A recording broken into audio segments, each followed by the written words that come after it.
If you love this man in The Last of Us, and I'm sure you did, you will love him in Devil in Disguise, John Wayne Gacy, available now for streaming on Peacock. Gabriel Luna is here on the Rich Eisen Show. Good to see you. Oh, thanks. Thanks, Rich. I love your work in all these comedies you're doing. Thanks, brother. I'm just having a little bit of fun here.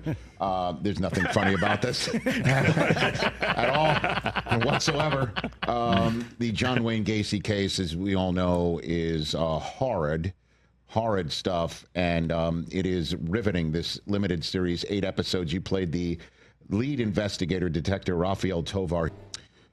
Unbelievable, man. Some really intense stuff right there. How did you get prepped for this sort of thing, Gabriel? Well, we were just coming off of The Last of Us. We were shooting in Vancouver, and Patrick McManus, the showrunner, reached out to my people, and he had, of course, Rafael Tovar, Detective Tovar, he's from Crystal City, Texas, and then he was recruited to go to Chicago because they were looking for bilingual cops. But Patrick apparently said that, he just kind of wrote this part with me in mind, and of course with Detective Tovar's true experience, and I, we have all talked about this. Michael Chernis, who plays Gacy, and Patrick himself, we've all talked about how reticent everyone was to kind of approach this story. It is certainly well-tread ground, and it's a 50-year-old case. Exactly, but it's well-tread for people in Chicago, and obviously the name is familiar, but maybe for a lot of people it's unfamiliar territory, right? So. Yeah, absolutely. And I think it was also just the idea that, we wanted to be sure that we weren't, shining further light onto a particular individual who just did many, many horrible things. And we were all so proud of how it was handled, because I read the first 3 scripts, and I was sold, because it's just a really beautiful, just kind of reclamation of the humanity of all these victims, because each episode has a bit of a flashback kind of vignette story dedicated to one of these boys. A radio audience has just returned here on ESPN Radio. We're talking to Gabriel Luna, who plays the lead investigator on the famed John Wayne Gacy case of the 70s. In Devil in Disguise, John Wayne Gacy, available now for streaming on Peacock. And just, again, the way it is shot, it looks like a film. It looks like a movie. Yeah. And I mean, the 70s get-ups that you're in as well. Yeah. I mean, it's spot on, the whole thing. I showed you backstage. I mean, that's all, that was his style. He was a... You're the detective. Detective Tovar, yeah. Right. He was just, he was former... Vice, he was a narcotics cop. Well, he was a beat cop, and then he got promoted and continued to get promoted because he was very ambitious and very good at his job. And he in a room full of suits, he was the leather jackets with the fly lapels and the full on Fu Manchu mustache. Yeah. And he was just a really cool cat. And I had a lot of fun kind of. Thankfully, I had my mustache and facial hair from The Last of Us, and then my long hair and everything else. So we just kind of, tailored it around. And if you wouldn't mind, share with me what you share with everybody what you shared with me in the green room about your character's daughter. Having reached out to you, right? Yeah, I think we were because elements of our story are somewhat fictionalized, so it's not a one-to-one to the true events. We made sure that ahead of time, Patrick was like, maybe we reach out to these individuals after the fact, just to because my character is primarily Detective Tovar's experience, but it's a bit of an amalgam of a few people's experience, and so I was really looking forward to meeting him, and I wanted to speak with him, and I was just waiting until the show came out, and now that the show is out, I have every intention of going down to Kerrville, Texas, where he now resides, but. His daughter reached out to me on Instagram, and it just filled my heart with pride, and I was so honored that she would do that, because she herself was very prideful of the depiction, and that's all you really want. And you gotta be so pleased about that. Oh, obviously. man, I mean, because I was just going off of a lot of interviews that he had done, and photographs, and just tailoring it, and then trying to infuse my own experience. But to hear her say that it really was, she felt that she was watching her father up there was the highest of praise I could get. And then she was like, "Do you want to see photos of him from back then?" Because the photos I have are just kind of public photos of him in the case, but these are all these really, really awesome photos. Just he and her brother Rodney, who I believe is passed, and the kid in the show who plays my son. Just to see kind of where that all is derived, and it's just it's him in these really touching personal moments with his family, and so she's able to send me all those photos. Really cool. Oh, that's pretty cool. Yeah. Gabriel Luna here on the Rich Eisen Show. So, how do you, again, dovetailing again what this show is about, Devil in Disguise, John Wayne Gacy, and also The Last of Us. When you come off the set, do you like watch a comedy? What do you do? Oh yeah. Do you pour yourself a drink? I don't know if you're a drinker, because this is some really intense stuff that you're doing. I think it's like re-entry. It's like I always liken it to kind of an astronaut coming back. And you hope that, because truly, if you immerse yourself deep enough, you are kind of returning from just in this other world that we've built. And thankfully, my wife is wonderful, and she just helps to kind of. I like that. Just to kind of pull me back into it. And, okay. But and I bring home with me, so we always travel together on these jobs. Okay. I just I play the guitar a lot. Okay. And that kind of helps me just let everything kind of. What do you play on the guitar? What do you do? I play a lot of country tunes. I'm from Austin, Texas. So, All right. A lot of George Strait and Dwight Yoakam. Okay, I like it. Yeah. I like it. When did you realize The Last of Us was a massive hit? Oh man, I mean, I guess week one when it finally premiered. Week one. I think. Did you get a sense on the set when you're shooting it with? Absolutely. Pedro Pascal and the rest of the crew. I've worked with HBO 3 times now, and they have a dedication to maintaining a standard. Sure. And they'll do what they need to do to make sure that they achieve that and meet that bar. And I had no question that the production itself was going to be what it was. But Craig Mazin, our showrunner and the writer, is just a genius.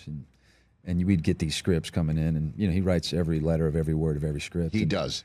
And just to, when you're on a plane and you're tearing up in public in front of people, just because you're reading in black and white, you just kind of know it's there. But I guess until you finish it, until it's in front of the people, you don't want to count your chickens, But when we released the trailer in Brazil, we were in Sao Paulo at, I guess it's the biggest Comic-Con in the world. I think there's like 250,000 people. Well, there's nothing little in Sao Paulo. Yeah, no, they do it big when they do it.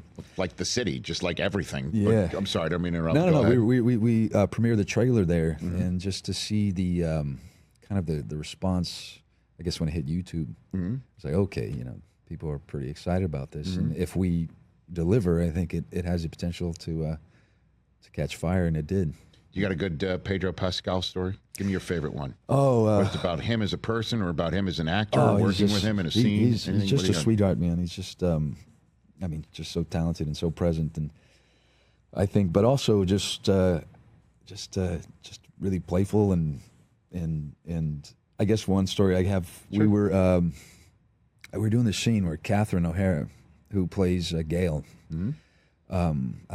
the show's been out for a while, so I don't want to get away. But we return her husband, played by Joey Pants, return his body to the community, and it's this really dramatic scene where she's confronting him, and she smacks him, and she's weeping in my arms, just completely bawling, and she's a legend. And I think it usually takes a comedic genius to be able to achieve those like high dramatic, peaks.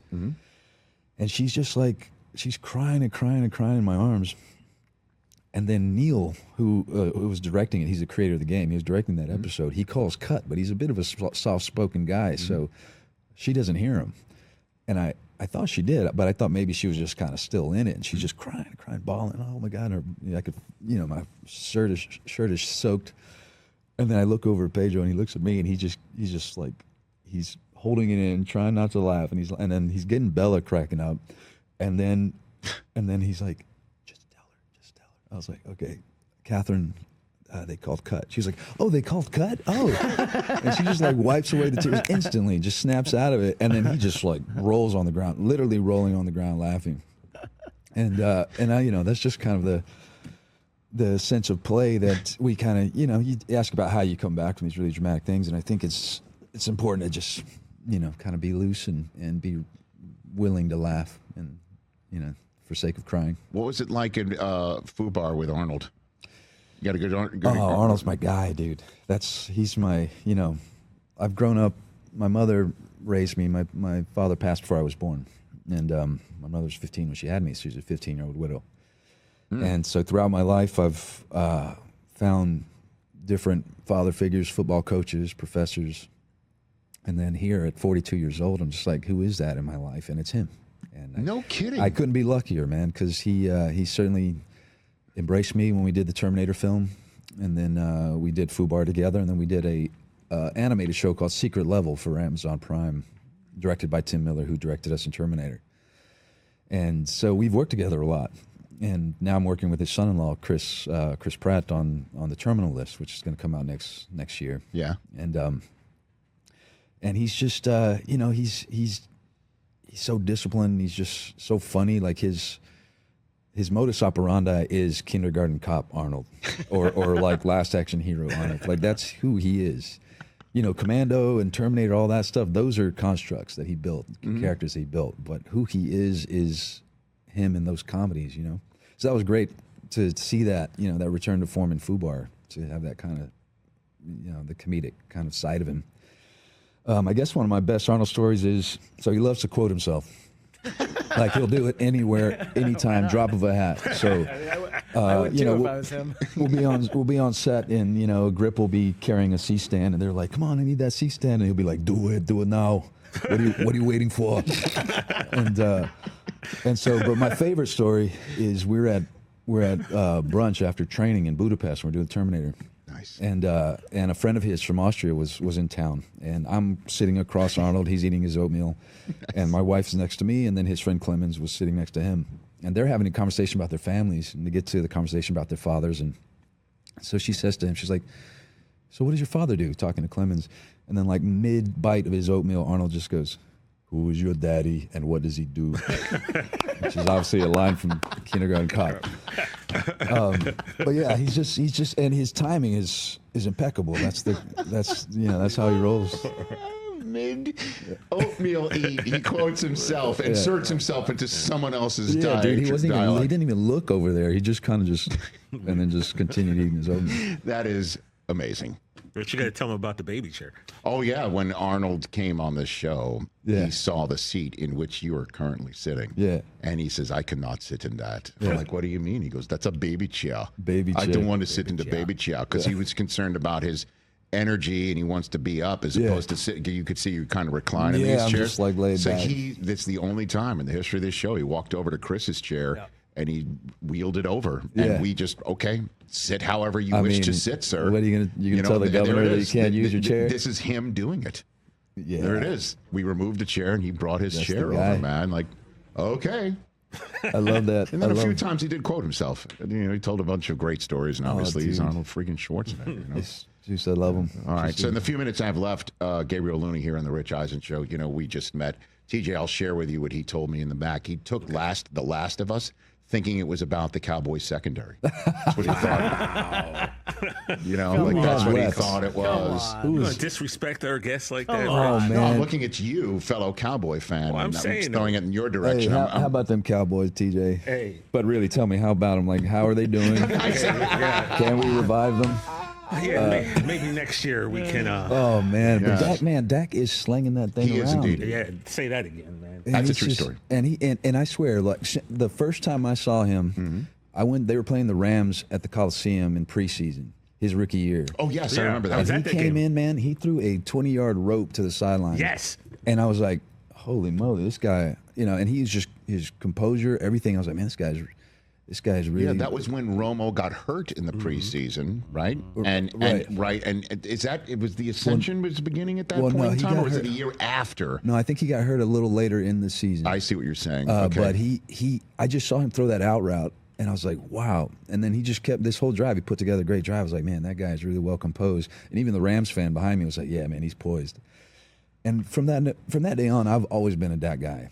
And can always, he started to dial in those long balls. He was kind of overshooting a lot of guys, but now it's just everything's on the money. And I just wish that, one thing is working, the other thing isn't working. That just seems to always be No, I the know case. it's a little bit off, but before I let you go in the few minutes we have left, let's crow a little bit about what you wanted to crow about. You're telling me in the back there. What's Because that? you're a Spurs fan? You're a Spurs fan? Oh, come on. Oh, man. Yeah, big time. Lucky you.